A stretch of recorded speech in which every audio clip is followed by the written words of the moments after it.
webinar. Now I will give some brief introduction.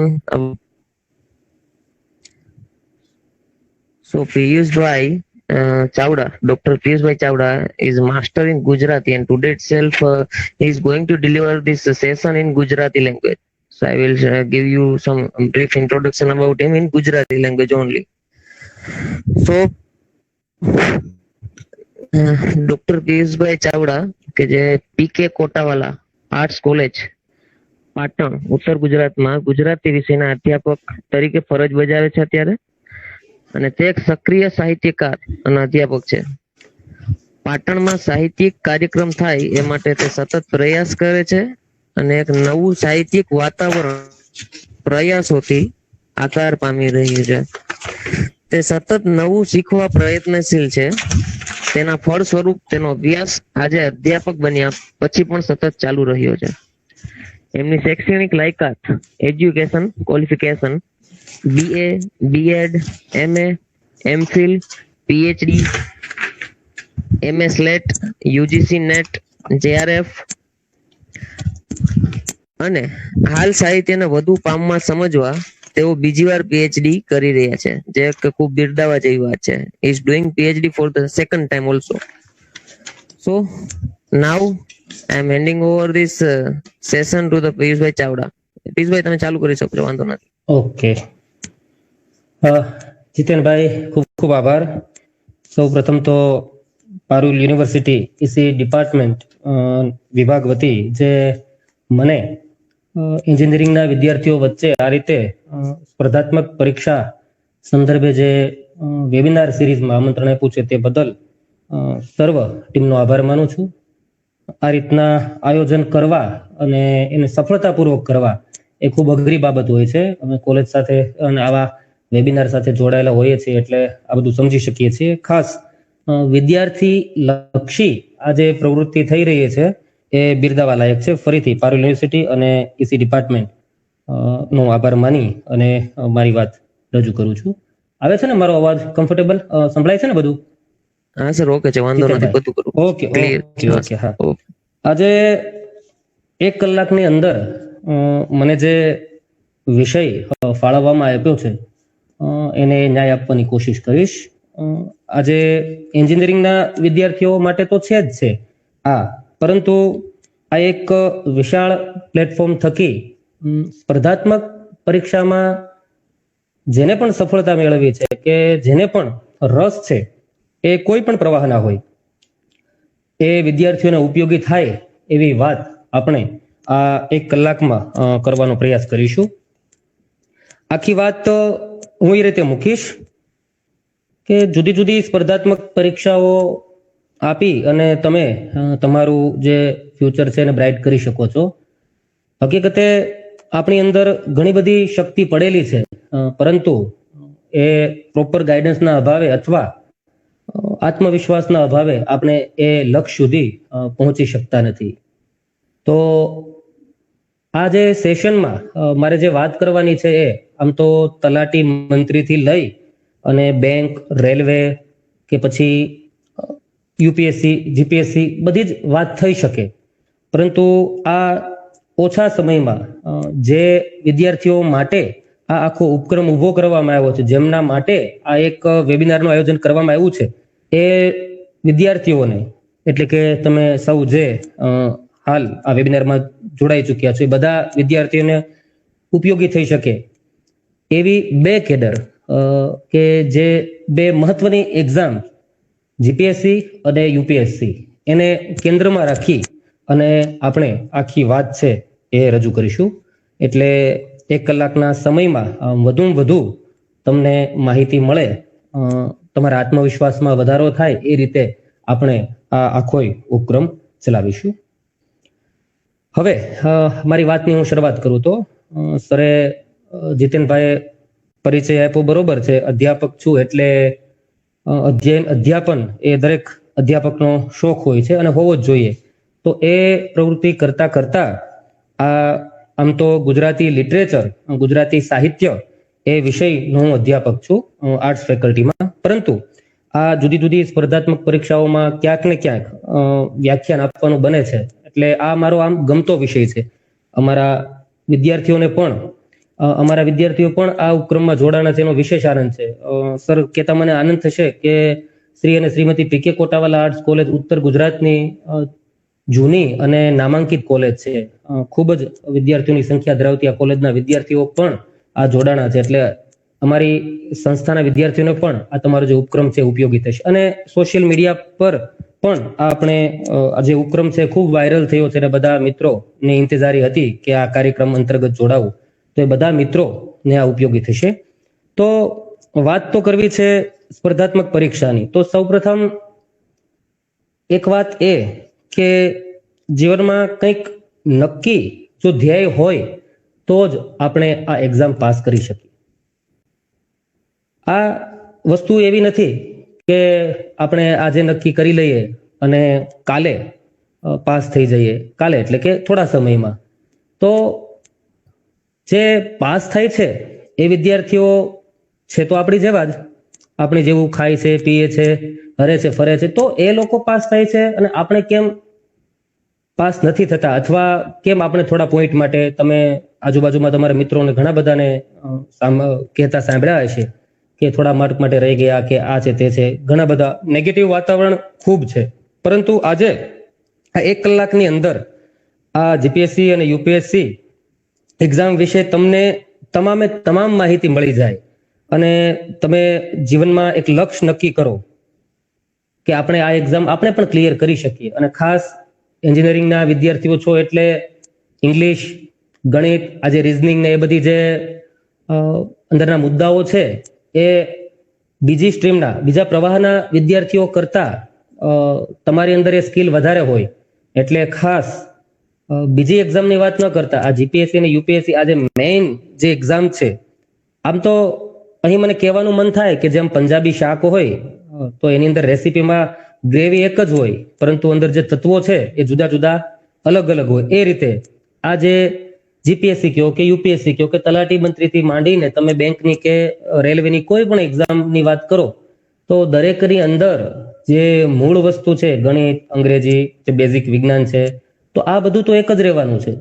પરંતુ એનું જે પેટર્ન છે, એની માર્કિંગ જે સ્કીમ છે, તો એ અને કેડર આ બધું અલગ રહેવાનું. તો આપણે એવા મુદ્દાઓ કયા કયા છે કે એને આપણે ધ્યાનમાં રાખી અને તૈયારી કરીએ તો આ એક્ઝામ છે જે ખૂબ અઘરી કહેવાય છે, એ બધી એક્ઝામો આપણે પાસ કરી શકીએ અને સારી કેડર પ્રાપ્ત કરી આપણા પરિવારનું, સમાજનું અને આપણી ઇન્સ્ટિટ્યૂટનું નામ આપણે રોશન કરી શકીએ. આપણા વિદ્યાર્થીઓ ખૂબ મહેનત કરે છે. એવું નથી કે કોચિંગ ક્લાસ સારું લઈને જ આપણે એક્ઝામ પાસ કરી શકીએ. એવા ઘણા બધા મિત્રો અને વિદ્યાર્થીઓ છે કે જેમણે આ એક્ઝામ વિધાઉટ ટ્યુશન પાસ કરી છે. એટલે દરેકની આર્થિક પરિસ્થિતિ સારી હોય એવું જરૂરી નથી.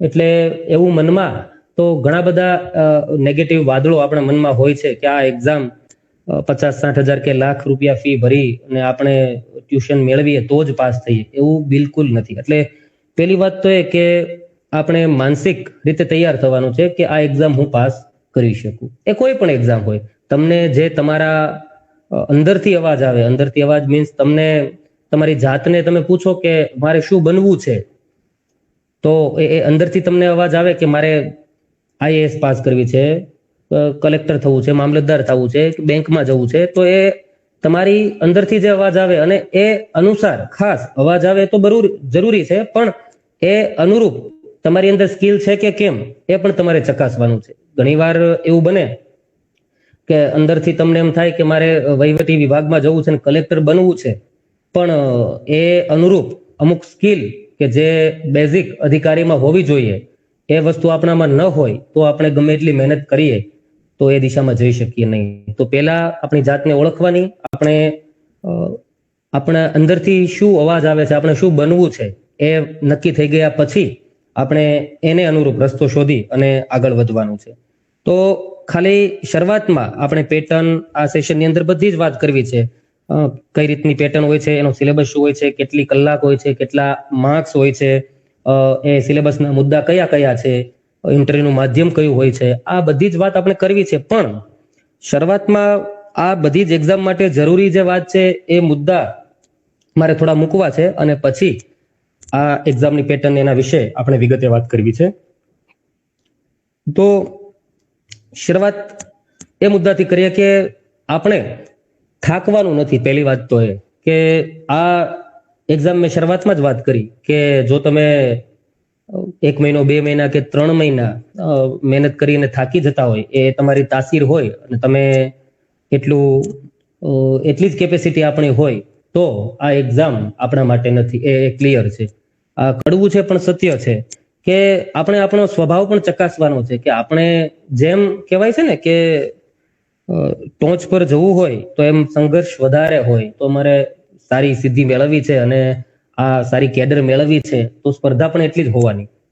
તો તમારે થાકવાનું નથી. નોન સ્ટોપ થાકવાનું એ અર્થમાં પણ કહી શકાય કે ઘણા એવી પરિસ્થિતિ આવશે, ઘણા એવા તબક્કા આવશે કે તમે અંદરથી તો તૂટી જાઓ. તૂટવામાં તમારા કરતા તો આજુબાજુના વાતાવરણનો અને સમાજનો પણ ઘણો બધો ફાળો હોય છે.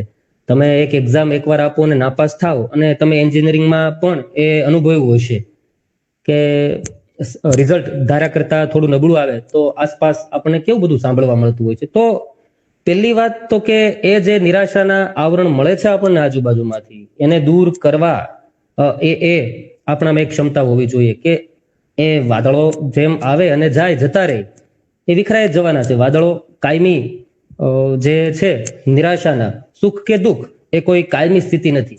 તો એ જતું રહેવાનું. પણ ત્યાં સુધીની ધીરજ, પેશન અને નોન સ્ટોપ મહેનત કરવાની તૈયારી જો આપણે હોય તો હું માનું છું કે કોઈ પણ એક્ઝામ એ પછી કલેક્ટરની કેમ ન હોય, આપણે ગુજરાતના વિદ્યાર્થી માટે એવું થોડુંક મેણું છે કે કલક કહી શકે એવું કે ગુજરાતના વિદ્યાર્થીઓ આઈએએસ માટે નથી બન્યા કે આઈએએસ ની એક્ઝામ ગુજરાતના વિદ્યાર્થીઓ ન આપી શકે કે ન પાસ થઈ શકે, એવું નથી. હવે થોડા છેલ્લા વર્ષના તમે રિઝલ્ટ જોજો તો તમને આઈડિયા આવશે કે ગુજરાતમાંથી પણ જે કોચિંગ લઈ અને વિદ્યાર્થીઓ સારી સિદ્ધિ મેળવે છે. તો મેં વાત કરી કે નોન સ્ટોપ તમારે મહેનત ચાલુ રાખવાની છે કે કઈ ચાવીમાંથી એ તાળું ખુલી જાય એ કહી ન શકાય. તમને ચાવીનો જુડો આપી દીધો હોય, બધી જ ચાવીઓ તમે એક પછી એક લગાવો છો અને બની શકે કે છેલ્લી ચાવી વધે ત્યારે તમારું તાળું ખુલે. નસીબદાર ઘણા બધા એવા મિત્રો હોય છે કે પહેલી ચાવીથી એ દરવાજો ખુલી જતો હોય છે અને આ ઝળહળતી સફળતા રૂપી ખજાનો છે એ પ્રાપ્ત કરી શકતા હોય છે. તો નોન સ્ટોપ મહેનત કરવાની છે, થાકવાનું નથી. બીજી વસ્તુ, તમારે તમારા સ્વભાવને પણ ચકાસવાનો છે. આ જે યુપીએસસી ને જીપીએસસી ની જે હું વાત કરવા જઈ રહ્યો છું તો એ એક્ઝામની અંદર એનું માળખું એવું છે કે ઉપરી અધિકારી તરફથી પણ સતત સૂચનો અને જવાબદારી ભર્યા જે આમ કહી શકાય કે જુદી જુદી પરિસ્થિતિ સતત નિર્માણ થવાની છે.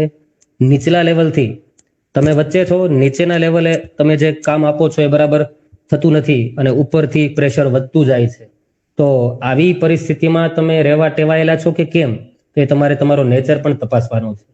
માત્ર ગણિત, વિજ્ઞાન, અંગ્રેજી આ બધું આપણને આવડે છે અને આપણે એક્ઝામ આપીને પાસ પણ થઈ જઈએ છીએ, પરંતુ જો આ પરિસ્થિતિની અંદર આપણે ટકી નથી શકતા તો આ એક્ઝામ તમારા માટે નથી. આ થોડું આત્યંતિક વિધાત લાગશે તમને, પરંતુ એ સનાતન સત્ય છે કે જો તમારો સ્વભાવ કોઈને ટીચર તરીકે, પ્રોફેસર તરીકે કારકિર્દી બનાવી ગમતી હોય તો એ દિશામાં જ આગળ જઈ શકે અને એમાં એ સફળ થઈ શકે. હવે કોઈનો જીવ ટીચર નો હોય, પ્રોફેસર બનવું હોય અને હું આજે માહિતી આપું છું અને એ આઈએએસ થઈ અને કલેક્ટર કેવી સારી ઊંચી પોસ્ટ પર જઈ ચડે તો એને જે અંદરથી જે આનંદ આવતો હોય ટીચિંગમાં, એવો આનંદ એ ત્યાં લઈ શકે નહીં. અને જીવનનું મૂળભૂત લક્ષ્ય તો આનંદ છે. જો તમે તમારી જોબમાં પણ જો આનંદ ન મેળવી શકતા હો તો તમે એ કામ સારી રીતે કરી શકો નહીં. તો આ વાત બેઝિક થઈ. અને એક મહત્વની વાત કે આ એક્ઝામ આપવા ખાતર આપવી છે. બધા મિત્રો ફોર્મ ભરે છે તો આપણે ભરી દેવું છે એમ વિચારીને તમે આપશો તો ક્યારેય સફળ થશો નહીં. આ એક્ઝામ એ તમારા જીવન માટેનો સંઘર્ષ, આમ એમ કહી શકાય કે સંઘર્ષપૂર્ણ સ્થિતિ છે. કરો કે મરો, આપણે ગુજરાતીમાં કહેવત છે કે અને તમારી આબરૂનો કે તમારી પ્રતિષ્ઠાનો જો તમે વિષય બનાવશો તો જ તમે આમાં સફળ થશો, કે નહીં આ એક્ઝામ મારે ક્રેક કરવી છે અને આઈ વિલ ડુ ઇટ, હું એ કરી જ શકીશ. જો તમે એવો દ્રઢ નિર્ધાર કરી અને આ એક્ઝામ આપશો તો તમે ચોક્કસ સફળ થશો. યુપી, બિહાર અને દિલ્હીના વિદ્યાર્થીઓ તમે જુઓ છો કે 8મા 9મા ધોરણથી એ પોતાનું લક્ષ્ય લઈ અને બેઠા હોય છે અને ગ્રેજ્યુએશન થાય ત્યાં સુધીમાં તો એ આ લક્ષ્યની ખૂબ નજીક પહોંચી ગયા હોય છે. અને જ્યારે આપણે ગુજરાતમાં મહેનત કરવા વાળા વિદ્યાર્થીઓ ખૂબ છે, પરંતુ ગ્રેજ્યુએશન પછી એને આઈડિયા આવે કે યુપીએસસી જીપીએસસીની એક્ઝામ આપણે ગ્રેજ્યુએટ થયા પછી કોઈ પણ પ્રવાહમાં આપણે ગ્રેજ્યુએટ થયા હોય તો આપણે આપી શકીએ.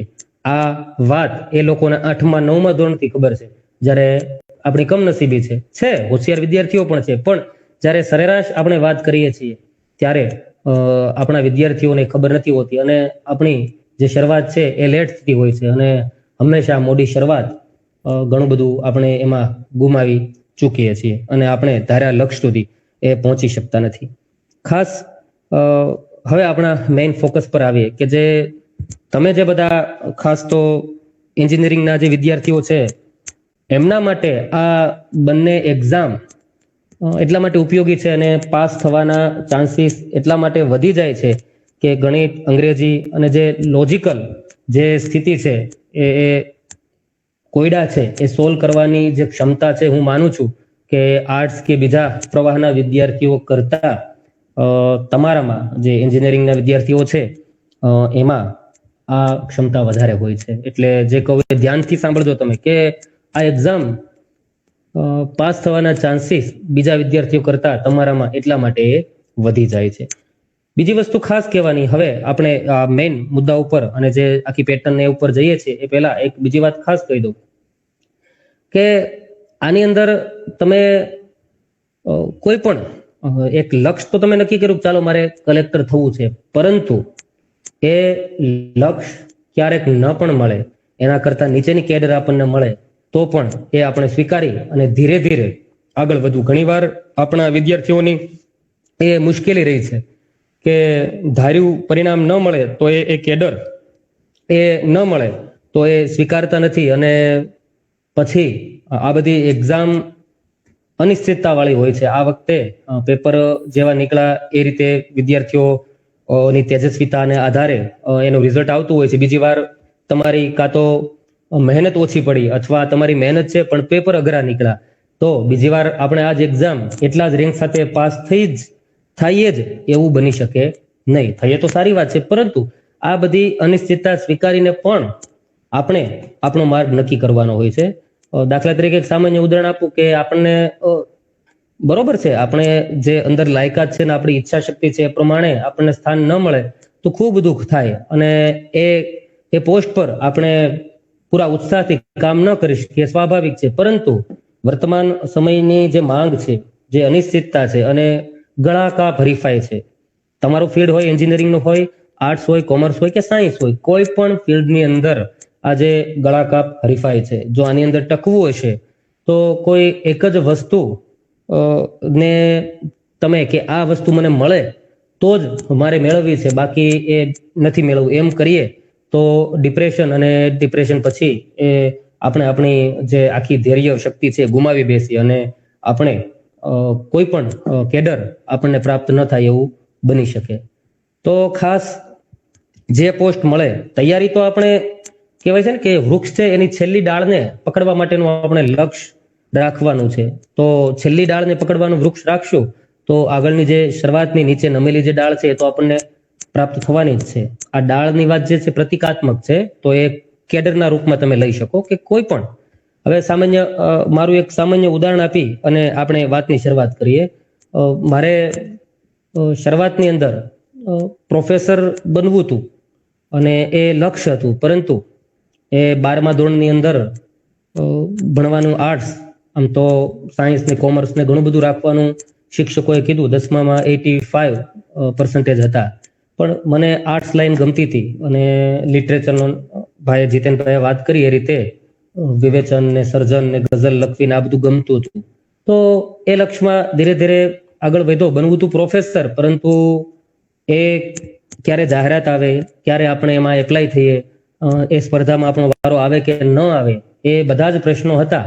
તો પ્રાઇમરી શાળામાં શિક્ષક તરીકેની જોબ મેં સ્વીકારી લીધી અને 4.25 વર્ષ અમરેલી જિલ્લાના અંટાળિયા ગામમાં 4.25 વર્ષ મેં પ્રાઇમરી શાળામાં 6 થી 8 ધોરણના વિદ્યાર્થીઓને ભણાવ્યું. પણ મેં વાત કરીએ અંદરથી પ્રોફેસર બનવાની ઈચ્છા હતી, તો પછી નેટ સ્લેટ જે ડિગ્રીની વાત તો જીતેનભાઈએ કીધું, PhD, MPhil, net slate, JRF, આ બધી જ એક્ઝામ પાસ કરતા કરતા જે મારું લક્ષ્ય હતું પ્રોફેસર બનવાનું, એ અહીંયા પાટણ આર્ટ્સ કોલેજમાં એ હું બની શક્યો. જો મેં એ જોબ ન સ્વીકારી હોત તો પરિસ્થિતિ જુદી હોત.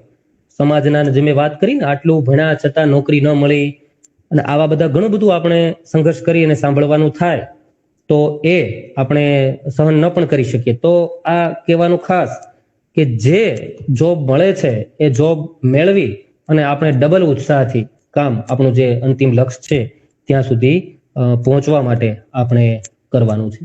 તો આટલી વાત આપણે નક્કી કરી. હવે એવા કયા મુદ્દા છે કે જે આપણને બધી જ એક્ઝામમાં ઉપયોગી થાય? હાલ મેં જે વાત કરી એ રીતે જીપીએસસી ને યુપીએસસી ને કેન્દ્રમાં રાખી આપણે આ વાત કરીએ છીએ, પરંતુ જો આટલો સિલેબસ ને આટલા મુદ્દા આપણે કરી લઈએ તો લગભગ બધા જ પ્રકારની એક્ઝામમાં આપણે સારું રિઝલ્ટ મેળવી શકીએ. તો આપણે જીપીએસસી ની વાત કરીએ કે જીપીએસસી છે, ગુજરાત વહીવટી સેવા છે, એની અંદર કેવું માળખું હોય છે, કોણે પરીક્ષા આપી શકે અને એની માર્કિંગ સ્કીમ, સિલેબસ શું હોય છે, આપણે એ પાસ કરી શકીએ કે કેમ, એ આપણે ચકાસીએ. એ થોડા મુદ્દા દ્વારા આપણે વાત કરશું. એટલે આપણે આપણી જાતને આ જે માળખું છે એમાં બેસાડવાનું છે. અને હવે તો થોડુંક તમને હું હિન્ટ આપું, એટલે આ ગૂગલના સમયમાં આપણે જીવીએ છીએ, તો એમના જૂના પ્રશ્ન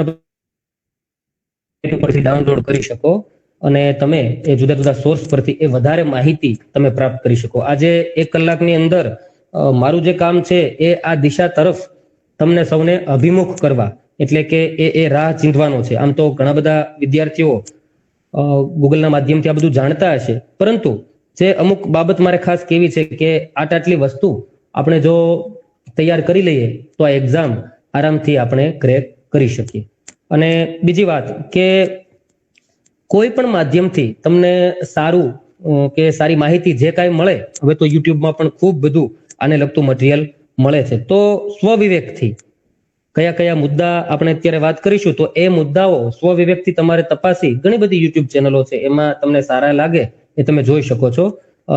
મારી પોતાની પણ અત્યારે વાત નીકળી છે એટલે કહી દઉં, ઓનલાઈન ઇઝી એજ્યુકેશન એ યુટ્યુબ ચેનલ છે અને 3,500 મિત્રો એની સાથે જોડાયેલા છે. ઓનલાઈન ઇઝી એજ્યુકેશન, એની અંદર પણ આપણે સ્પીપાની કોઈ એક્ઝામ એન્ટ્રન્સ આવતી હોય, જીપીએસસી યુપીએસસી ને લગતા કોઈ પ્રશ્નપત્રોનું સોલ્યુશન હોય, કે નજીકની તલાટી મંત્રીથી લઈ સામાન્ય એક્ઝામથી લઈ વર્ગ 3 થી લઈ અને ક્લાસ 1 સુધી જુદી જુદી જે કેડરની એક્ઝામ આવે છે એને લગતી માહિતીના વિડીયો આપણે મૂકીએ છીએ. લગભગ 400 જેટલા વિડીયો ઓનલાઈન ઇઝી એજ્યુકેશનની અંદર છે.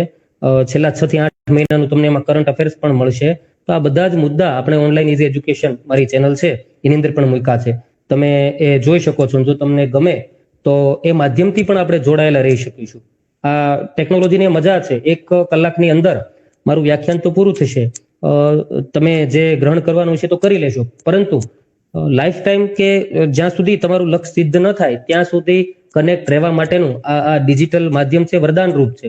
તો એ ચેનલ જોઈ અને જો તમને ગમે તો એની સાથે પણ તમે જોડાઈ શકો છો. સબસ્ક્રાઇબ કરી અને બેલ આઇકોન પ્રેસ કરી એની સાથે તમે જોડાઈ શકો છો, એટલે જે કંઈ વિડીયો મૂકું એની અપડેટ તમને મળતી રહે.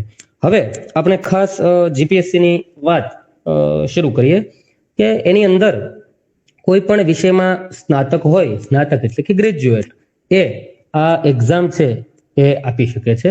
પહેલી આની લાયકાત. હવે એની અંદર શરૂઆતની આપણે વાત કરીએ તો શરૂઆતમાં 2 પેપર આવે છે. 2 પેપર એ છે પ્રાથમિક કસોટી એટલે કે પ્રિલિમ ટેસ્ટ આપણે એને કહી શકીએ. હું ધીમે ધીમે બોલું છું અને રિપીટ કરું છું, એટલે કોઈ મુદ્દો તમે ચૂકી ન જાઓ અને બરાબર ધ્યાનથી તમે મુદ્દાને ન્યાય આપી શકો. ફરીથી બોલું છું, જીપીએસસી એક્ઝામ ની આખી પેટર્ન છે એ આપણે સમજવાની કોશિશ કરીએ કે જે પ્રાથમિક કસોટી છે કે પ્રિલિમ એક્ઝામ, તો એ એક્ઝામની અંદર બે પેપર હોય છે. બે પેપર બંને ઓબ્જેક્ટિવ હોય છે, બરાબર યાદ રાખજો. ઓબ્જેક્ટિવ એટલે કે હેતુલક્ષી ABCD વિકલ્પ એ તમારે એમાંથી ટીક કરવાના હોય છે. તો એ જે પેલું પેપર છે એ સામાન્ય અભ્યાસ એટલે કે જનરલ સ્ટડી એ પેપર હોય છે અને એની અંદર 200 પ્રશ્નો, 2 કલાક અને 200 માર્ક્સ. 200 પ્રશ્ન, 2 કલાક અને 200 ગુણ. એ જ રીતે જે બીજું પેપર છે એ સામાન્ય અભ્યાસ 2 જનરલ સ્ટડી એ પણ, તો એની અંદર પણ પ્રશ્ન સંખ્યા 200, 2 કલાક અને 200 માર્ક.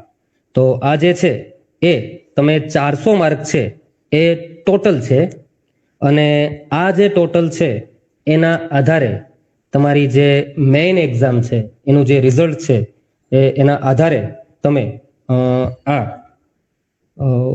જે માર્ક તમે મેળવો છો તો એના આધારે તમને જેટલા વિદ્યાર્થીઓ બેઠા છે એમાંથી એની જગ્યા પ્રમાણે એમાંથી ડિવાઈડ થઈ અને તમને મેઇન માટે આમંત્રણ મળે છે. તો હવે આ જે એક્ઝામ છે એનો સિલેબસ છે એની પણ આપણે વાત કરીશું કે જનરલ સ્ટડી 1 અને 2 છે એની અંદર કઈ કઈ બાબત આવી શકે. પરંતુ એ જોતા પહેલા એક વિહંગલોકન એટલે ઉપરથી આપણે શરૂઆતમાં એ જે છે આખું માળખું જોઈ લઈએ, પછી એની અંદર ડિટેલિંગ આપણે વાત કરશું. તો જે મુખ્ય પરીક્ષા છે એની અંદર એક પેપર એ છે એ ગુજરાતી. હવે ખાસ મિત્રો યાદ રાખજો કે આ જે પેપર છે એ વર્ણનાત્મક છે અને પેલું જે પેપર છે એ ઓબ્જેક્ટિવ છે. હવે તમારે વર્ણન એટલે કે લખવાનું છે, તમારે જે ટીક કરવાનું જે MCQ ટાઈપના પ્રશ્નો છે એ હવે નહીં આવે. તમારે હવે જે તમારી જે સ્કિલ છે, ખાસ મિત્રો આ યાદ રાખવાનું છે આમાં કે તમારી વિચાર શક્તિ, નિબંધના અને ગુજરાતી વ્યાકરણના આ પેપર પણ એમાં આવે છે, એની વાત આપણે કરશું. તો આ બધા પેપરની અંદર તમારી મૌલિક શક્તિ, તમારી વિચારવાની શક્તિ, તમારી જે જોડણી રજૂઆતની શક્તિ, ઘણીવાર એવું થાય કે આપણને ઘણું બધું આવડતું હોય પણ આપણે પ્રોપર શબ્દો મળતા ન હોય. ઘણીવાર આપણે વ્યવહારમાં પણ જોઈએ છે કે જે અભિવ્યક્ત આપણે કરવું છે એ થતું નથી હોતું. આપણે ડિલિવર જે કરવું છે, જે કહેવા માંગીએ છીએ, આપણે ઘણીવાર કે ગુજરાતીમાં કહેવત છે કે જે કેવું છે હૈયે છે પણ હોઠે નથી, એવી કહેવત છે. તો એ શબ્દ આવતા નથી. તો આ સ્કિલ આમાં કેળવવાની છે, જેની વર્ણનાત્મક શક્તિ, વિચારવાની શક્તિ અને એને એક્સપ્લેન, આલેખન કરવાની જે શક્તિ છે એ જેનામાં ઉત્તમ હશે એને આ એક્ઝામમાં વધારે ઝડપથી સફળતા મળશે. તો એની અંદર આપણે જોઈએ તો એક ગુજરાતીનું પેપર હશે. હવે આ બધા જે પેપર છે એ બધા જ પેપરનો સમયગાળો 3 કલાક છે. આ 3 કલાકના દરેક પેપર છે અને દરેકના 150 માર્ક આ છે. તો એ આપણે કયા કયા પેપર અને એમાં કઈ કઈ વિગત આવે છે એની આપણે વાત કરીએ. તો જે ગુજરાતી છે એની અંદર તમારે નિબંધ, અહેવાલ, પત્ર લેખન, વ્યાકરણ, આ બધી જે વાત છે એ બધી આની અંદર આવશે. અને બેઝિક 8 થી 12 ધોરણ સુધીનું સામાન્ય જે આપણે ભણેલા હોય છે એ જ હોય છે. તો મિત્રો આનંદ અને આશ્ચર્યની વાત એ છે કે આ બધી જ માહિતી કે જે આ પેપર છે એ આપણે 10 થી 12મા ધોરણ સુધીમાં ભણી ગયેલા હોય છે, એ જ મુદ્દા હોય છે. છતાં આપણે આ એક્ઝામને ગંભીરતાથી નથી લેતા કે આમ ફોકસથી તૈયારી નથી કરતા. હવે તમને મેં દાખલા તરીકે કીધું, નિબંધ છે, અહેવાલ લેખન છે, પત્ર છે, વ્યાકરણ છે, આ બધા જ મુદ્દા આપણે 10મા અને 12મામાં ભણી ચૂક્યા છીએ. તો આજ ફરીથી જે વાત કે આ મુદ્દા છે એ રિપીટ થાય છે. તો મને નથી લાગતું કે આપણે ફરીથી એ રિવિઝન કરી લઈએ અને આપણને આ એક્ઝામમાં એ ન આપણને ખ્યાલ આવે, એવું છે જ નહીં. પછી છે અંગ્રેજી, તો એમાં ટ્રાન્સલેશન, એસે, ગ્રામર, ટેન્સ, વોઇસ, વર્બ, આ જે બેઝિક વિગતો છે એ બધી જ જે 10-12 સુધી આપણે ભણેલા છીએ એ બધા જ મુદ્દા એક આ અંગ્રેજીનું જે પેપર છે એની અંદર આવે છે. પછી એક ત્રીજા નંબરનું પેપર જે આવે છે એ નિબંધનું. તો મેં ખાસ વાત કરી ને, એમાં કોઈ સાંપ્રત ઘટના કે મુદ્દો હોય એની ઉપર આપણને, દાખલા તરીકે કોરોના છે કે આવો કોઈ કન્સેપ્ટ હોય, આતંકવાદ ને એ તો વર્ષોથી આવે છે અને પૂછાય છે. તો જેમાં તમારો તર્ક શક્તિ, તમારો વિચાર, તમારી અભિવ્યક્તિ કે મૌલિકતા રજૂ થાય એવા મુદ્દા તમને આપવામાં આવે અને એ મુદ્દા ઉપર તમારે એ વર્ણનાત્મક રીતે એ નિબંધ લખવાના. અને એની અંદર તમે સારી જો અભિવ્યક્તિ, મુદ્દા પાડો, સારા અક્ષર હોય, જોડણી બરાબર હોય, તમે કોટેશન ટાંકી શકતા હોય, તો એ આ જે પેપર છે એને તમે સારી રીતે ન્યાય આપી શકો. હવે પછીનું જે ખાસ ગુજરાતી, અંગ્રેજી અને આ નિબંધ, આ 3 પેપરની તો વાત કરી. હવે જે પછીનું જે ખાસ પેપર છે એ છે જનરલ સ્ટડી 1, જનરલ સ્ટડી 2 અને જનરલ સ્ટડી 3. આ 3 પ્રકારના જે પેપર છે એ તમારે 4થું, 5મું અને 6થું આ પેપર તમારે આપવાનું છે. યાદ રાખજો મિત્રો, આ બધું જ ડિસ્ક્રિપ્ટિવ એટલે કે વર્ણનાત્મક છે. ઓબ્જેક્ટિવ તો ખાલી પ્રિલિમ હતી અને એના આધારે તમે મેઇનમાં પ્રવેશ મેળવો છો. અને મેઇનમાં પ્રવેશ મેળવ્યા પછી આ ગુજરાતી, અંગ્રેજી, નિબંધ અને આ સામાન્ય અભ્યાસના એ જે છે એ તમારે 3 પેપર આપવાના છે. તો મિત્રો, આ જે સામાન્ય અભ્યાસ છે એની અંદર કેવા કેવા ટોપિક હોય છે એની પણ આપણે વાત કરી લઈએ. તો સામાન્ય અભ્યાસનું જે પહેલું પેપર છે એની અંદર ભારતનો ઇતિહાસ, સાંસ્કૃતિક વારસો, ભૂગોળ. પેલા હું ઉપર છેલ્લા મુદ્દાની વાત કરું છું, પછી આ બધા જ મુદ્દાની ડીપમાં પણ આપણે વાત કરીશું. તો સામાન્ય અભ્યાસ 1 છે એની અંદર આ ભારતનો ઇતિહાસ, સાંસ્કૃતિક વારસો, ભૂગોળ કે આવી બધી ઘણી બધી બાબતો છે એ એમાં પૂછે છે. પછી જે સામાન્ય અભ્યાસ 2 જે પેપર છે જનરલ સ્ટડી 2, એની અંદર ભારતીય રાજ્ય વ્યવસ્થા, બંધારણ, લોક પ્રશાસન અને શાસન, લોકસેવામાં નીતિશાસ્ત્ર, આ બધા જ મુદ્દાઓ છે અને આમાં આવરી લેવામાં આવે છે. ત્યારબાદ સામાન્ય અભ્યાસ 3, જનરલ સ્ટડી 3, સામાન્ય અભ્યાસ 3. તો આ જે મુદ્દો છે એની અંદર વિજ્ઞાન, ટેકનોલોજી, ભારતીય અર્થવ્યવસ્થા અને જે આયોજન છે એનું, જે પ્રાદેશિક, રાષ્ટ્રીય અને આંતરરાષ્ટ્રીય કક્ષાની જે મહત્વની જે ઘટનાઓ છે એટલે કે કરંટ અફેર્સ કે આ બધા મુદ્દા છે, તો આ બધા જ મુદ્દાને એ સામાન્ય અભ્યાસ 3 જે છે એની અંદર આવરી લેવામાં આવે છે. આમ આ 900 માર્કની આ જે મેઇન એક્ઝામ છે, 900 માર્કની આખી ટેસ્ટ છે આ. વત્તા હવે આ આખું જે માળખું છે આમાંથી પસાર થઈ અને છેલ્લે જે ઇન્ટરવ્યુ છે એ 100 માર્કનું છે. એટલે આખી આ પ્રોસેસ 1000 માર્કની આખી આ પ્રોસેસ છે. તો આ જે આખી પ્રોસેસ છે એમાંથી તમે પસાર થઈ અને એક્ઝામ આ તમારે એક જ આપવાની છે, પણ આ એક્ઝામના આધારે, તમારા રેન્કિંગના આધારે તમને એ જુદી જુદી કેડર પ્રમાણે ક્લાસ 1 થી લઈ અને 2 એ બધી જ તમારા જે માર્કિંગ છે એ સ્કીમને આધારે, તમારે જે માર્ક મેળવ્યા છે એના આધારે તમને જુદી જુદી કેડર મળશે. તો આ મેં ઉપર છેલ્લી જે વાત કરી હતી, હવે એને આપણે ડીપમાં જોઈએ. હવે જે પ્રાથમિક કસોટી છે, પ્રાથમિક કસોટી એટલે કે જે પ્રિલિમ, હવે તમને આખું આ માળખું શરૂઆતમાં મેં ઉપર છેલ્લું આપી દીધું છે એટલે ખ્યાલ આવી ગયો હશે કે કઈ બાબત, કેટલા પેપર, શું સમય છે, એ પ્રમાણે આપણે આ આખું જોયું. હવે ડિટેલમાં જઈ અને આ એક્ઝામમાં કયા કયા મુદ્દા છે એ જોઈએ, જેથી તમને આઈડિયા આવે કે આ એક્ઝામ આપણે ક્રેક કરી શકીએ કે કેમ.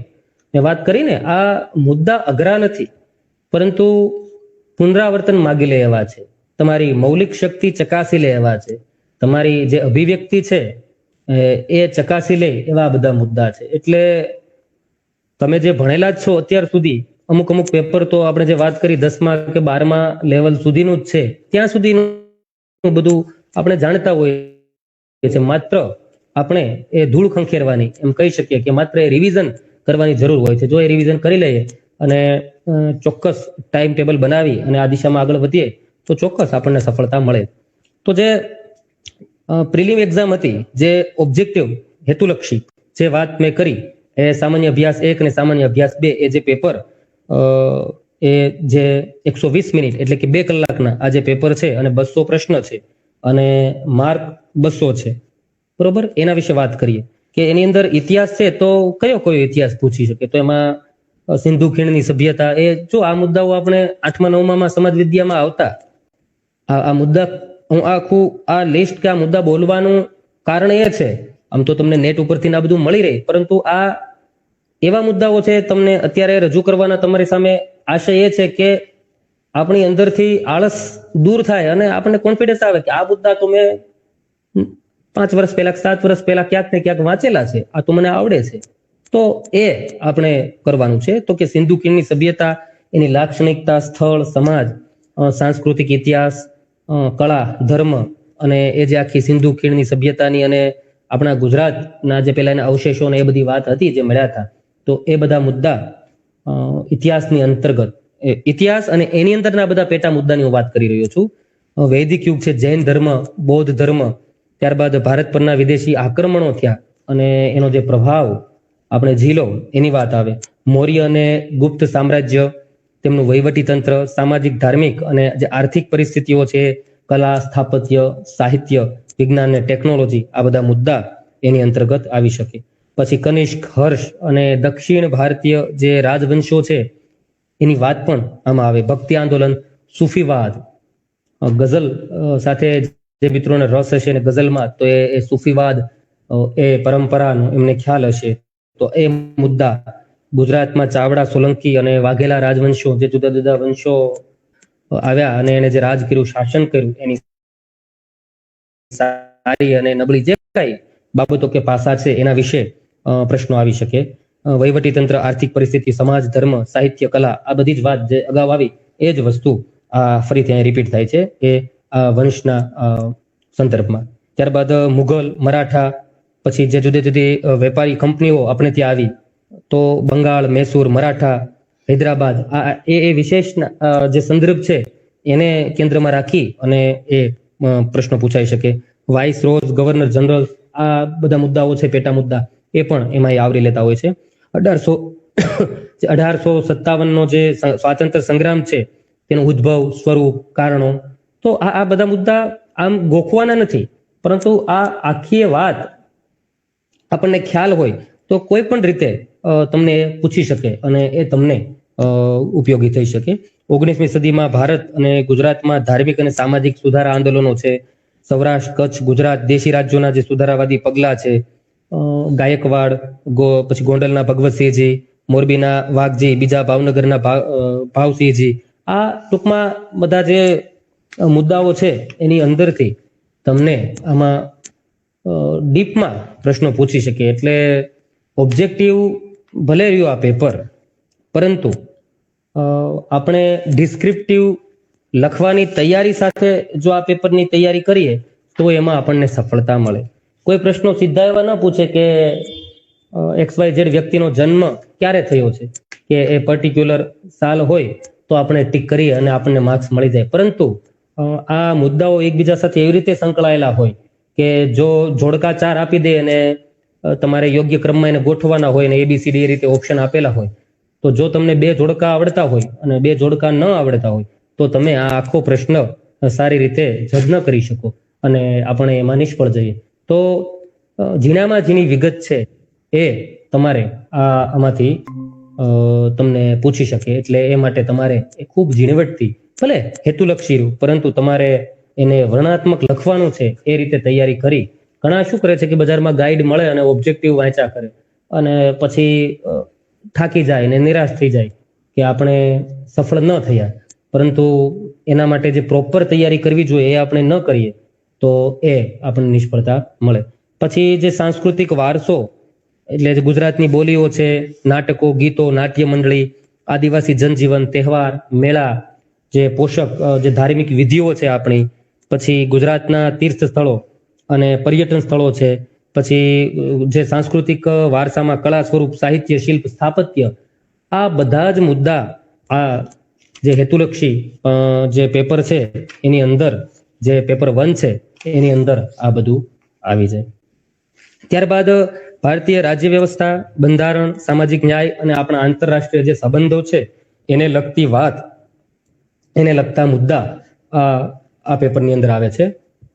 બીજું મિત્રો ખાસ તમને કહેવાનું, આ સિલેબસ તમને થોડો લેન્ધી લાગે, ખૂબ વિસ્તૃત લાગે, પરંતુ હું ગેરંટી સાથે કહું છું કે આ થોડીક મહેનત કરી અને આ બધા મુદ્દાઓને જો એકવાર આપણે પચાવી લઈશું, એટલે કે આત્મસાત કરી લઈશું, તો કીધું ને મેં કે ગ્રેવી એક જ છે પંજાબી શાકમાં, પણ જે તત્વો જુદા છે એ રીતે આ જ વાત કોઈ જુદા ટાઇટલથી કે જુદા મુદ્દાથી તમને પરીક્ષાઓમાં બીજી એક્ઝામના સિલેબસની અંદર હશે.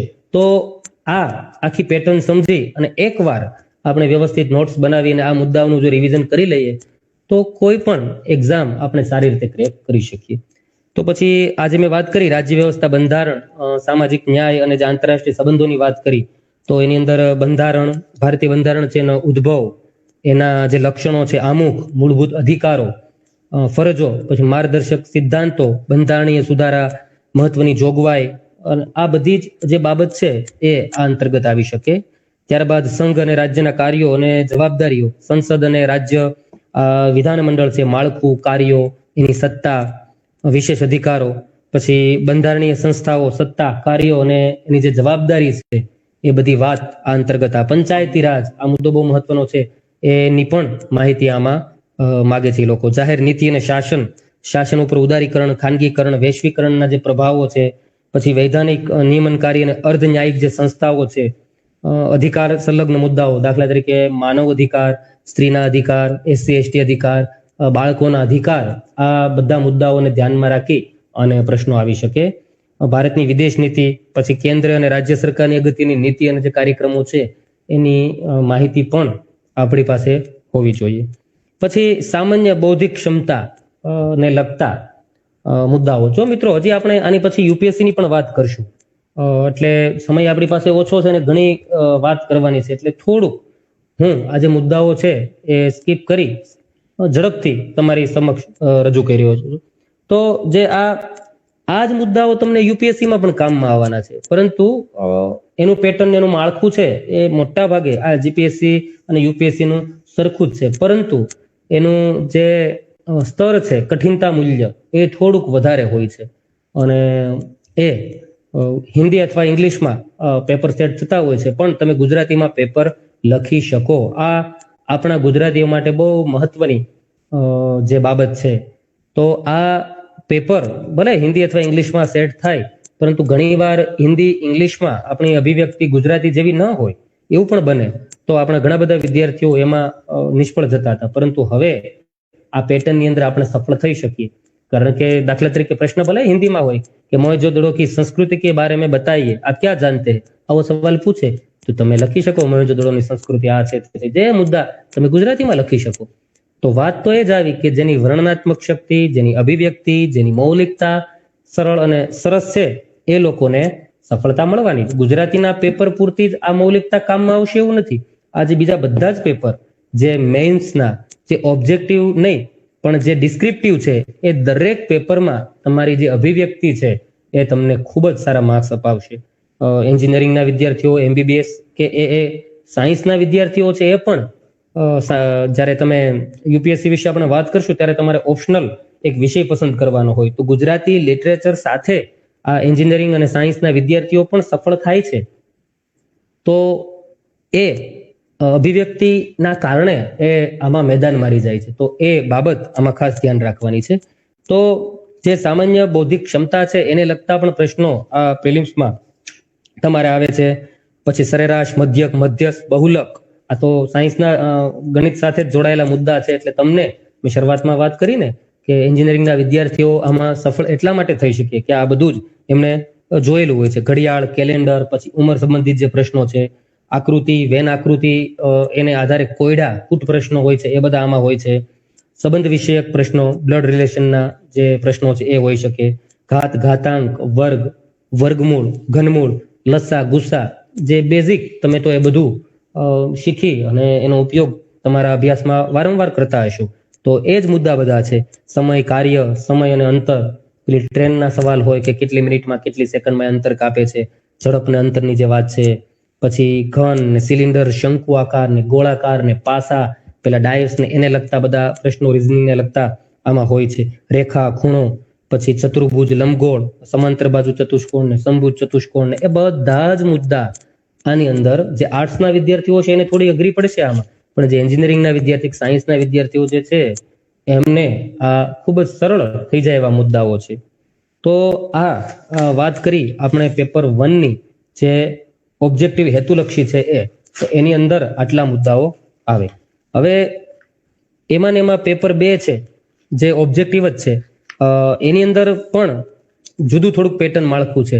આપણે પેલા પેપર 1 ની વાત કરી, હવે પેપર 2 જે પ્રિલિમની છે એની વાત કરીએ છીએ. તો એની અંદર પણ ભારતીય અર્થતંત્ર અને આયોજન, ભૂગોળ, વિજ્ઞાન અને ટેકનોલોજી આ બધા જ મુદ્દાઓ સમાવિષ્ટ કરી અને જુદા જુદા તમને પ્રશ્નો પૂછતા હોય છે. તો એ કયા કયા મુદ્દાઓ છે? તો સ્વતંત્રતા પૂર્વે ભારતીય અર્થતંત્ર, ત્યારબાદ ભારતમાં આયોજનની જે કામગીરી છે એનો ઉદ્ભવ, વિકાસ, ઐતિહાસિક, એ બધાની ઐતિહાસિક ચર્ચા, આયોજનના મોડલ, પછી તેમાં સમયાંતરે જે થયેલા છે ફેરફારો, સુધારા પછીના જે સમયમાં ભારતીય અર્થતંત્ર છે એ કેવા નવા આર્થિક સુધારાઓ, નીતિ, ઉદ્દેશ, બંધારણ, આ એને રિલેટેડ બધી જ માહિતી આ જે પ્રિલિમ એક્ઝામનું જે બીજું પેપર છે ઓબ્જેક્ટિવ એને અંતર્ગત આવે છે. કૃષિ ક્ષેત્ર હોય તો મુખ્ય પાકો, દેશના વિવિધ જે પાક છે એની સિંચાઈ વ્યવસ્થા, સંસ્થાકીય માળખું, ભારતમાં જમીન સુધારણા અને આ બધા મુદ્દાઓ છે એને લઈ અને પ્રશ્નો પૂછી શકે. ઔદ્યોગિક નીતિ છે, ત્યારબાદ ભારતીય અર્થતંત્રમાં આંતરમાળખું છે, ત્યારબાદ બંદર, માર્ગ, હવાઈ મથકો, ટેલિકોમ્યુનિકેશન, સોશિયલ ઇમ્પેક્ટ એસેસમેન્ટ, આ બધા જે મુદ્દાઓ છે એ પણ આની અંદર સમાવિષ્ટ છે. ત્યારબાદ ભારતીય જાહેર વિત્ત વ્યવસ્થા, ભારતીય કર પદ્ધતિ, જાહેર ખર્ચ, જાહેર દેવું, ભારતીય અર્થતંત્રમાં ખાદ્ય અને સહાય, કેન્દ્ર અને રાજ્યના નાણાકીય સંબંધો, તાજેતરના રાજકોષીય અને નાણાકીય નીતિના મુદ્દાઓ છે, ભારતના વિદેશ વ્યાપારના વલણો, સંરચના, માળખું, એની દિશા. તો આ જે બધા જ મુદ્દાઓ છે એ તમને ડીપમાં એનો જો તમે અભ્યાસ કરો તો એ પ્રિલિમ જે છે એ બીજા પેપરની અંદર પણ તમને ખૂબ જ સારા માર્ક્સ મળી શકે. અને એના આધારે આ મેઇન્સ એક્ઝામમાં પ્રવેશવા માટેનું પ્રવેશ દ્વાર છે. તો આ પ્રિલિમની એક્ઝામ તમારે પૂરી તમારી ક્ષમતા એમાં તમારે કમર કસી અને મહેનત કરવાની છે. ભૂગોળ છે તો એ ભૂગોળને લગતા પણ સામાન્ય ભૂગોળ હોય, દાખલા તરીકે સૂર્યમંડળના ભાગ, પૃથ્વી, પૃથ્વીની ગતિ, સમય અને ઋતુની વિભાવના, પછી ત્યારબાદ જલીય આપત્તિઓ છે, પછી દરિયાઈ અને ખંડીય જે સંસાધનો છે એની વાત હોય. ભૌતિક ભૂગોળમાં ભારત, ગુજરાત અને વિશ્વના સંદર્ભમાં વિવિધ મુદ્દાઓ તમને એ પૂછી શકે. ત્યારબાદ સામાજિક ભૂગોળ છે, ત્યારબાદ આર્થિક ભૂગોળ છે, એની અંદર કૃષિ, ઉદ્યોગ, સેવા અને આ જે બધી પાયાની બાબતો છે એ પણ એ તમને મળી શકે. અને આ બધા જ મુદ્દાને લઈ અને માર્કેટમાં ખૂબ બધું મટીરિયલ અવેલેબલ છે. એટલે આ મુદ્દાઓ જોઈ અને તમે અને જે રીતે તમે આમાં આગળ વધતા જશો ને એમ ઓટોમેટિક તમને આઈડિયા આવતો જશે કે આ મુદ્દા માટે આ મટીરિયલ સારું, કે આ મુદ્દા, કેમ કે આપણે હવે જ્યારે આવી કોમ્પિટિટિવ એક્ઝામની તૈયારી કરવા જઈ રહ્યા છીએ તો જે અધિકારીમાં જે ગુણ હોવો જોઈએ, ભલે આપણે એક્ઝામ હજી આપી નથી અને પાસ થયા નથી, અધિકારી નથી બિના, પણ એ અધિકારી જે બનવા જઈ રહ્યા છે એના ગુણ તો આપણામાં અત્યારથી જ ડેવલપ થવા જોઈએ. તો જે સ્વવિવેક છે, સ્વવિવેક અને કોઈ પણ પરિસ્થિતિમાં નિર્ણય લેવાની શક્તિ છે, આ સંધિ અધિકારીની મુખ્ય લાક્ષણિકતાઓ ગણી શકાય. તો જે દિશામાં આપણે જવાના છીએ એ આપણામાં ગુણો હોવા જોઈએ. તો જુદું જુદું મટીરિયલ તમારી સામે ખૂબ આવવાનું છે, પણ એ જે સ્વવિવેક અને તમે એ પરિસ્થિતિમાંથી નિર્ણય લઈ શકો કે આ મટીરિયલ મારા માટે સારું છે, તો એ મુદ્દાઓ તમે કોઈ પણ પબ્લિકેશનના કે કોઈ પણ ચોપડીમાંથી તમને સારા એનસીઆરટીના કે બધા પુસ્તકો છે એમાંથી તમે આ મેળવી શકો. પછી છેલ્લો જે મુદ્દો છે એની અંદર કે વિજ્ઞાન અને ટેકનોલોજી, તો એની અંદર ઇન્ફોર્મેશન કોમ્યુનિકેશન ટેકનોલોજી જે આઈસીટી છે એ છે. ત્યારબાદ આઈસીટી નું સ્વરૂપ, ક્ષેત્ર, પછી ઈ ગવર્નન્સ, કાર્યક્રમો, સેવા, આ બધા જ મુદ્દાઓ, નેશનલ સાયબર ક્રાઇમ છે એની પોલિસી, વિજ્ઞાન અને ટેકનોલોજીનું સ્વરૂપ, ક્ષેત્ર, રોજબરોજના જીવનમાં વિજ્ઞાન અને ટેકનોલોજી છે એની પ્રસ્તુતતા કેટલી છે, વિજ્ઞાન અને ટેકનોલોજી ઇનોવેશન અંગેની જે રાષ્ટ્રીય નીતિ છે, ભારતમાં વિજ્ઞાન, ટેકનોલોજી અને ઇનોવેશન સાથે સંકળાયેલી વિવિધ સંસ્થાઓ, આ બધી જ બાબતો આ જે જનરલ સ્ટડી પેપર 2 છે જે ઓબ્જેક્ટિવ પ્રિલિમ જીપીએસસી માટેનું, એની અંતર્ગત આ બધી બાબત આવે. ત્યારબાદ પ્રાદેશિક અને રાષ્ટ્રીય, આંતરરાષ્ટ્રીય જે ઘટનાઓ છે બધી એ આની અંદર આવી શકે. તો આ વાત થઈ પ્રિલિમની. જે 2 પેપર. તો હવે મને લાગે છે કે આ આટલી ચર્ચા કર્યા પછી તમને આખી વાત, આખી ફ્રેમ મગજમાં ઉતરી ગઈ છે કે આટલું આપણે કરીએ, એટલા મુદ્દાઓ જો આપણે બરાબર તૈયારી કરીએ તો આપણે આ એક્ઝામનું જે પ્રવેશ દ્વાર છે એમાંથી પસાર થઈ અને મેઇન એક્ઝામની અંદર આપણે પ્રવેશ મેળવી શકીએ. આટલું થઈ ગયા પછી જે વિદ્યાર્થીઓ સારો સ્કોર 400 માંથી કરે છે એ મેઇન એક્ઝામ જે વર્ણનાત્મક જે છે એની અંદર એ પ્રવેશે છે. તો એની અંદર જે મેં વાત કરી હતી કે જે પહેલું પેપર છે ગુજરાતી 150 માર્કનું અને 3 કલાકનું જે ગુજરાતી છે અને ખૂબ સહેલું અને સરળ. એની અંદર નિબંધ, ગદ્યાર્થ ગ્રહણ, ફકરો આપ્યો, એમાંથી તમારે એને શોર્ટ કરવાનું, સંક્ષેપીકરણ, પત્ર લેખન, પછી અહેવાલ લેખન, ગુજરાતી વ્યાકરણની અંદર જે મુદ્દાઓ છે કહેવત, રૂઢિપ્રયોગ, સમાસ, છંદ, અલંકાર, જોડણી, સંધિ, વાક્ય રચના, વાક્યના પ્રકાર. આ જો મેં વાત કરી એ બધા જ મુદ્દાઓ આપણે 10મા 12મામાં ભણી ચૂક્યા છીએ. એ વાત હું ફરીથી રિપીટ નથી કરતો, પણ આ બધા જ મુદ્દા તમે એકવાર જોઈ લો તો આરામથી આ પેપર છે એમાં તમે સરસ રીતે પરિણામ લાવી શકો. પછી જે બીજું પેપર છે 150 માર્કનું એ ઇંગ્લિશનું છે.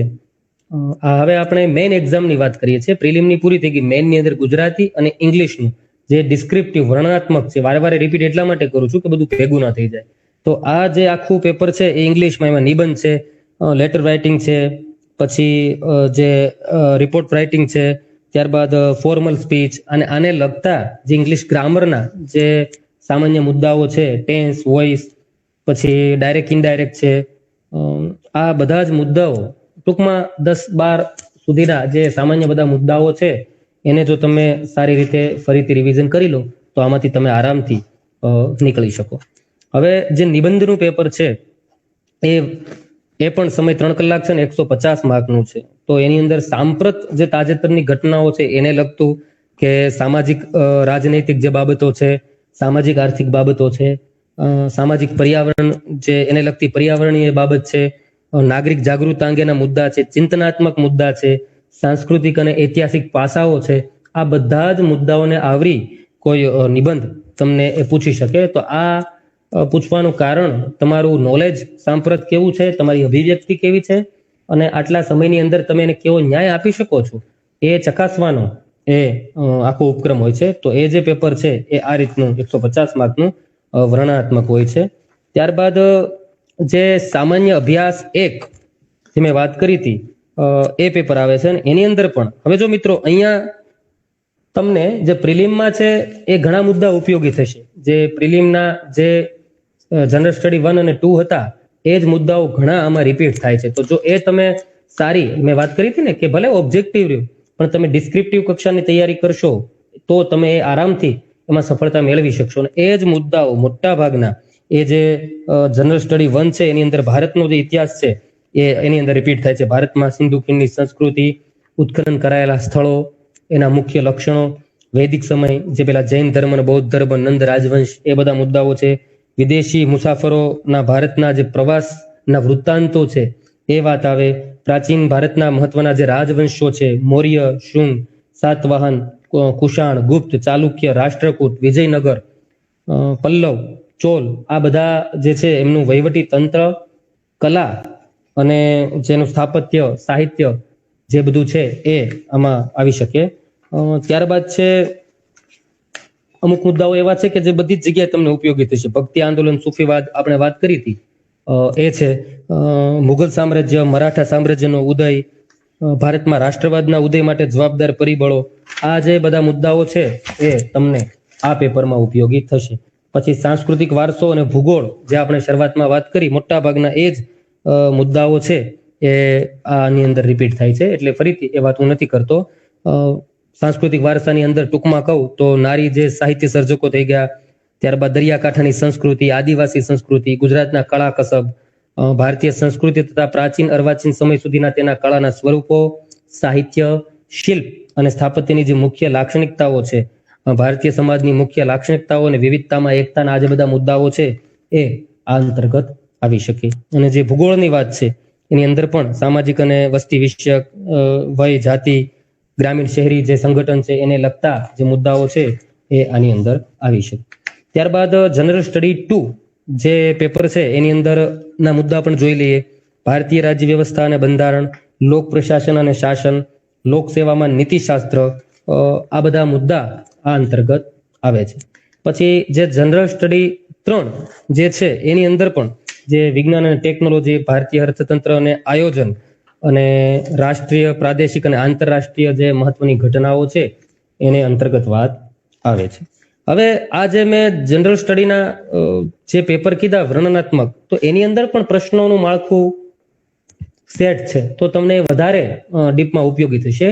કે દાખલા તરીકે 150 માર્કનો પ્રશ્ન છે તો આ જનરલ સ્ટડી 1, 2 અને 3 ત્રણેયને લાગુ પડે છે. તો એની અંદર 10 પ્રશ્નો એવા હશે કે 3 માર્કના હશે અને 30 થી 40 શબ્દોમાં એનો જવાબ લખવાનો હશે અને 30 માર્ક. એટલે 10 પ્રશ્નો એવા 3 માર્કના કે જે ટૂંકમાં જવાબ આપવાના છે, એના 30 માર્ક, અને 6 પ્રશ્નો એવા કે જે 5 માર્કના પ્રશ્નો હશે એટલે 50 થી 60 શબ્દોમાં, તો એના 30 માર્ક એટલે 60 માર્ક એ થયા. અને 9 પ્રશ્નો એવા હશે જે 10 માર્કના હશે એટલે કે જે 120 થી 130 શબ્દો છે એની અંદર તમારે જવાબ લખવાનો, એટલે એના ગુણ 90 છે. તો 3 માર્કના, 5 માર્કના અને 10 માર્કના અનુક્રમે 10, 6 અને 9 પ્રશ્નો તમને પૂછશે અને 30, 30 અને 90 એ રીતે એના આખા 150 માર્ક છે. આ ત્રણેય જનરલ સ્ટડીના પેપરને લાગુ પડે છે. અને છેલ્લે જે ઇન્ટરવ્યુ છે, ઇન્ટરવ્યુની અંદર તો તમને ખબર છે કે મોટા ભાગે તમારા પરિચયથી લઈ તમારા રસ, રુચિ ને ધ્યાનમાં રાખી અને ત્યાંથી શરૂ કરી અને છેક તમે કઈ રીતે ઇન્ટરવ્યુ લેનારને તમે દોરવો છો એ રીતે આખું એ માળખું જાય છે. અને 100 માર્ક્સ એના એમ કરીને 1000 માર્કનું આખું આ છેલ્લે ફાઇનલ મેરિટ થાય છે. તમને કોઈ પ્રશ્ન પૂછે તમને શેનો શોખ છે, તો ખરેખર તમે એ દિશામાં લઈ જવા માંગતા હો તો તમને જે આવડે છે એ તમે એમ કહો ક્રિકેટનો શોખ છે તો એ ક્રિકેટને લગતી બધી માહિતી તમને પૂછી શકે. તો ખરેખર તમે જ્યારે પેલું ફોર્મ ભરો ત્યારે પણ તમારે જે વિગત આપો એમાં બરોબર તમારે ધ્યાન રાખીને ભરવાની છે, કારણ કે એમની પાસે તમારો આખો બાયોડેટા હોય છે. તો આ બાબત આખી જીપીએસસી ની થાય અને એ તમને સારી કેડર અપાવી શકે. હવે ટૂંકમાં આ જ બાબત હવે આપણે યુપીએસસી, આમ તો આ જીપીએસસી વિશે માંડીને કહેવાનો ઉપક્રમ એટલા માટે સેવો હતો કે આ માળખું એક સેટ થઈ જશે તો આ જ રીતના યુપીએસસી છે એ તમને આરામથી સમજાઈ જશે. અને આપણી એક માનસિકતા હોય છે કે યુપીએસસી અઘરી છે, જીપીએસસી આપણે કરી શકીએ, એટલે એ માંડી અને કહેવાનો ઉપક્રમ રાખ્યો હતો. હવે થોડોક સમય આપણી પાસે છે તો એ સમય અંતર્ગત આપણે આ જે આખી યુપીએસસી ની જે આખી સિસ્ટમ છે એને આપણે સમજી લઈએ.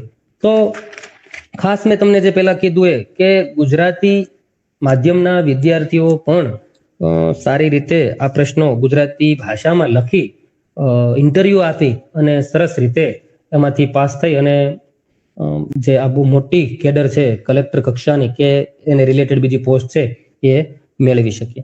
તો હવે જે યુપીએસસી ની વાત છે એ જોઈ લઈએ કે એની અંદર પણ આ જ રીતે પ્રિલિમ એક્ઝામ હોય છે, 2 પેપર હોય છે, એ બંને ઓબ્જેક્ટિવ હોય છે. એક જનરલ સ્ટડી 1 અને બીજું જનરલ સ્ટડી 2 જે પહેલામાં હતું એ અહીંયા સીસેટ નામે ઓળખાય છે. તો જે જનરલ સ્ટડી જે પહેલું પેપર છે એની અંદર પ્રશ્ન 100 છે અને માર્ક્સ 200 છે. પેલું માળખું તમારા મનમાં છે એટલે કમ્પેરિઝન કરતા જશો ક્યાં ચેન્જ આવે છે અને તમને હવે સમજાશે. તો પ્રિલિમના એમાં 2 પેપર હતા, 200 પ્રશ્નો અને 200 માર્ક્સ હતા. હવે અહીંયા 100 પ્રશ્નો અને 200 માર્ક્સ અને જે સમય છે એ 2 કલાક છે. તો 100 પ્રશ્નોના 200 માર્ક જનરલ સ્ટડી. હવે જે સીસેટ નું પેપર છે એ 80 પ્રશ્નો છે અને એના 200 માર્ક છે, એટલે સમથિંગ 2.5 એક માર્ક છે એના એટલા થઈ શકે. હવે ખાસ વાત અહીંયા યાદ રાખવાની છે મિત્રો કે જે સીસેટ ની જે એક્ઝામ છે, જે પેપર છે એ માત્ર ક્વોલિફાઈંગ માર્ક છે, એને મેરિટમાં ગણવાના નથી. એટલે માત્ર જનરલ સ્ટડી જે 1 છે એમાં તમે જે સ્કોર કરશો એના આધારે જ તમે જે મેઇન એક્ઝામ છે એમાં પ્રવેશ મેળવશો. પણ જો ક્વોલિફાઈંગ માર્ક તમે એમાં ન લાવો તો તમારા જે પેલું પેપર છે એ ચકાસાય નહીં અને તમે ડિસ્ક્વોલિફાય થાવ. એટલે એનું મહત્વ, પાસિંગ માર્ક તો લાવવા જરૂરી છે સીસેટમાં, પરંતુ ખૂબ મહેનત કરી અને એમાં સારો સ્કોર લાવી અને પેલા જનરલ સ્ટડીમાં એની અસર થાય એટલી બધી મહેનત પણ એમાં કરવાની નથી. તો 200 માર્કમાંથી માનો તમે 67 માર્ક લઈ આવો છો, 67, તો તમે આરામથી આ પેપર ક્વોલિફાય કરી શકો છો. અને આ જે આખું જનરલ સ્ટડીમાં તમે જે માર્ક્સ લાવો છો એના આધારે તમને મેઇનમાં પ્રવેશ મળે છે. હવે આ જે પેપર છે એની અંદર પણ સિલેબસ છે.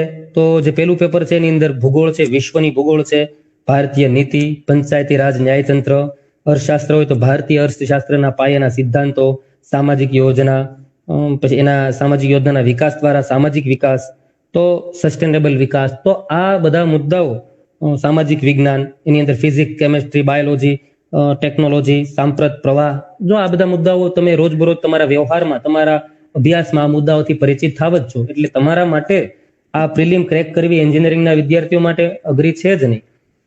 તમે કે કોઈ પણ આર્ટ્સના વિદ્યાર્થીઓ પણ જો તૈયારી કરે તો આરામથી પાસ થઈ શકે. કેમ કે અત્યાર સુધી એવું હતું મનમાં કે ગણિત ને અંગ્રેજી કે આ રીઝનિંગ ને લોજિક આપણને ન ફાવે. પણ જે પેલું બીજું પેપર છે સીસેટ, તો એ માત્ર ક્વોલિફાઈંગ માર્ક્સ છે. 200 માંથી તમે ક્વોલિફાઈંગ માર્ક્સ તો લાવી શકવા જ જોઈએ ને. અને તમે જે એક્ઝામ આપી, જે કેડર મેળવવા માંગો છો, આઈએએસ થવા, કલેક્ટર થવા માંગો છો, તો બેઝિક તમે તર્કને સોલ્યુશન કરવાની શક્તિ તો તમારામાં જોઈએ. આ એ કેડર છે, એ પોસ્ટ છે, એટલા માટે તો આ મુદ્દાઓ છે. અને એ રીઝનિંગ વાળા જે મુદ્દા છે 200 માર્કનું પેપર, એમાં તમારે માત્ર ક્વોલિફાય થવાનું છે અને એ માર્ક મેરિટમાં ગણાવવાના નથી. તો એની અંદર પણ શું હોય છે, એ પણ સામાન્ય મુદ્દાઓ છે. જો ચાર્ટ હોય, ગ્રાફ હોય, ટેબલ કે ડેટા ઇન્ટરપ્રિટેશન હોય, પછી ન્યુમેરિકલ જે આખા નંબર ક્રમાંકને આધારે જે પ્રશ્નો હોય છે, પછી જનરલ મેન્ટલ એબિલિટીને લગતા પ્રશ્નો હોય, logical reasoning and analytical ability છે એ તપાસવાનો આખો ઉપક્રમ હોય છે. પછી ગદ્યાર્થ ગ્રહણ, ફકરો આપી, એક ફકરો આપેલો હોય અને એની અંદરથી પ્રશ્નો પૂછે. આ ટાઈપના બેઝિક પ્રશ્નો હોય છે. તો જો સારી તૈયારી કરો તો આ પ્રિલિમમાં તમે પસાર સારી રીતે કરી અને મેઇનમાં તમે પહોંચી શકો છો. હવે મેઇનની અંદર એવું છે કે આની અંદર પણ પેલાની જેમ વર્ણનાત્મક આખું થઈ જાય છે. એની અંદર તમે જુઓ કે ભાષાનું પેપર, ભારતીય જે ભાષા હોય, ગુજરાતના વિદ્યાર્થીઓ ગુજરાતી રાખે, મહારાષ્ટ્રના હોય તો એની જે ભાષા છે એમાં પેપર આપે. તો આપણે જે ગુજરાતીનું જે પેપર છે એ 300 માર્ક્સનું હોય છે અને એમાં પણ ક્વોલિફાઈંગ માર્ક્સ જ લેવાના છે. જો આ માર્ક્સ પણ તમને આગળ મેરિટમાં ગણાવવાના નથી. તો 3 કલાકનું જે પેપર હોય એમાં જે ભાષા હોય એને લગતા મુદ્દા જે આપણે જીપીએસસીમાં જોઈએ એ જ મુદ્દાઓ મોટા ભાગે એ ભાષામાં રિપીટ થાય છે, એટલે હું રિપીટ કરતો નથી. અને એ જ જે 300 માર્ક્સનું ઇંગ્લિશનું પેપર છે એની અંદર પણ તમારે ક્વોલિફાઈંગ થવાનું છે. તો જે 10મા 12માના જે મુદ્દાઓ છે આપણે જે આગળ જોયા જીપીએસસીમાં, એ જ મુદ્દાઓ તમને અહીં ઉપયોગી થશે. હવે આગળ તમે જાઓ તો એની અંદર નિબંધ, જે 250 માર્કનું એક નિબંધનું પેપર છે, એની અંદર કરંટ જે મુદ્દાઓ છે એને ધ્યાનમાં રાખી અને એ તમારે, મેં કીધું એમ અગાઉ કે વર્ણનાત્મક શક્તિ સારી હોય તો એ મુદ્દા સારા તમે ન્યાય આપી શકો. તો પછી આગળ આની અંદર પણ જનરલ સ્ટડી 1, 2, 3 અને 4 આ 4 પ્રકારના જનરલ સ્ટડીના પેપર હોય છે અને એ 3 કલાક અને 250 માર્ક્સના હોય છે.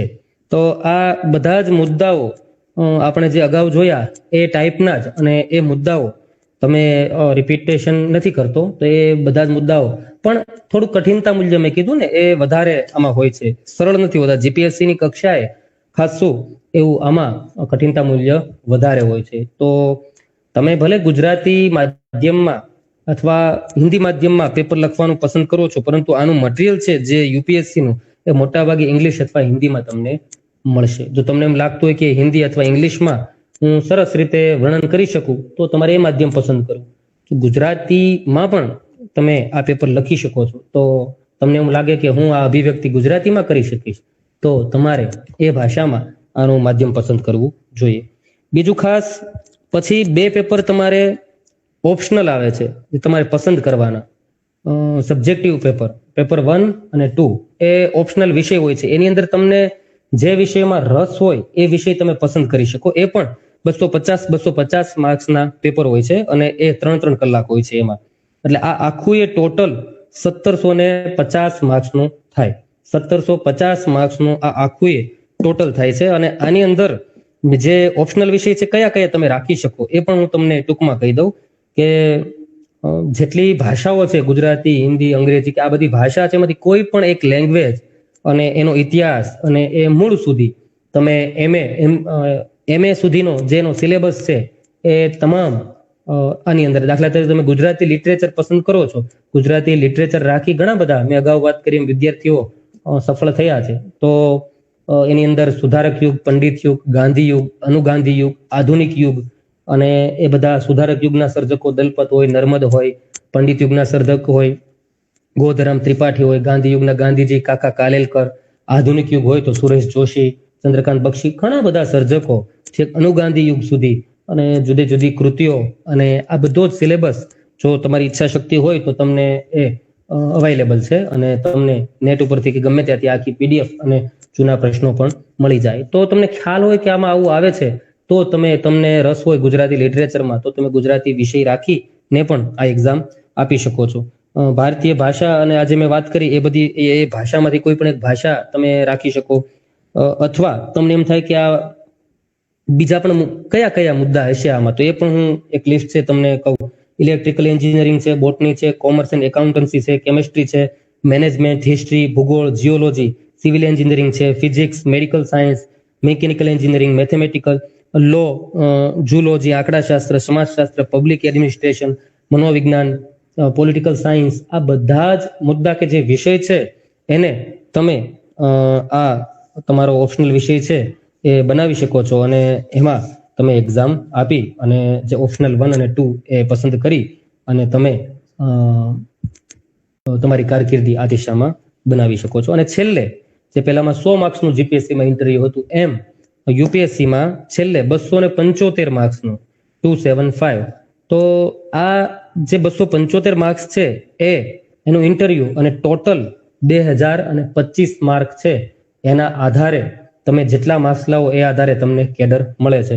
એવું કહેવાય છે કે 2025 માંથી તમે 1050 ની આસપાસ એટલે 50% માર્કિંગ જો તમે લઈ આવો તો પણ તમને સારામાં સારી કેડર અને સારામાં સારી પોસ્ટ મળી શકે.